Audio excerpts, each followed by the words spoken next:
Konnichiwa. A day in my life as a small business owner. Maaga-aga nga akong bumangon dyan at tinala nga ng tatay ko yung pamangkin kong ito dito sa bahay. At yung isa ko pa nga pamangkin ang nagpapasundo nga sa akin. Nagchat kasi si kuya sa akin na sunduin ko nga daw sila at ililibot niya nga ulit si Zion sa bahay. Kaya nga eto, pinuntahan na nga rin namin sila dito at nakita ko nga na naman nung pamangkin kong tara, just may marmar. Dalawang pamangkin ko na nga ang aalagaan ko for today's video. Zion, meet Kuya RK and RK, meet baby Zion. At pag uwi ko nga ng bahay, nakaabang nga yung dalawa ko pang pamangkin. Talaga naman. Sabi na nga ng isa ko pamangkin dyan, ang dami mo ng anak.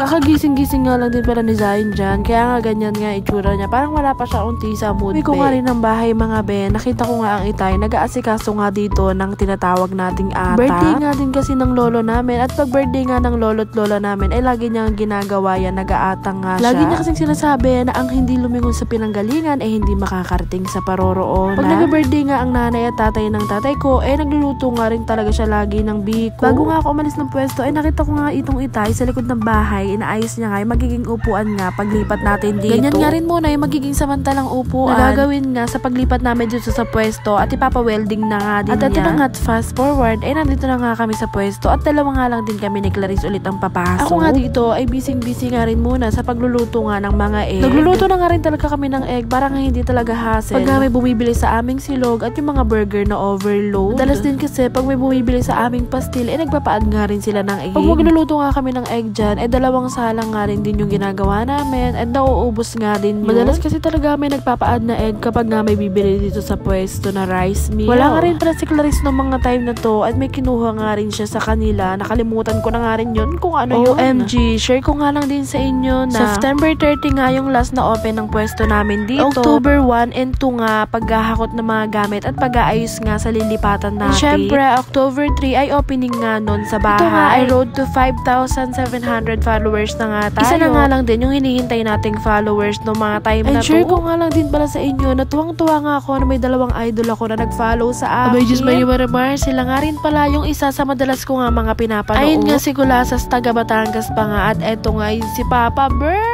OMG, sobrang daming followers ni Papa Bear pero finalo pa nga rin tayo. Thank you so much po sa inyo. At ito na nga mga be, nag 5.7k followers na nga rin tayo agad. Oh my gosh, sobrang nakakatuwa at nakakataba ng puso. Na marami na nga rin talagang nagmamahal sa atin. May pa-order nga tayong humanda ka at susunod ko ang ginawa dito, 3 fried noodles with Shanghai. At nag-promo nga rin kami ng mga time na to na buy 2 take 2 for only 125 pesos nga lang din. Kaya nag-avail nga din sila. At thank you Lord, eto may pa-order nga na naman kaming humanda ka. Hapunan na nga, eto na nga rin din yung mga customer namin. Ay talaga naman, thank you so much po sa inyong lahat. At eto nga rin po pala yung tropa meal namin na eto na nga ni. May kasama na nga rin po sa dyan, juice pitcher. Kapag nga talaga nalibot ka sa pwesto, may pang solo meal, couple meal at tropa meal nga rin tayo. Dito nga po, ay gumawa nga na naman ako ng pa-order natin at eto nga ay for take out. Isang Alboruto package, 2 cheesy fries, 2 Coke float at 2 overload na burger. Talaga naman, ang sarap talaga mag-food.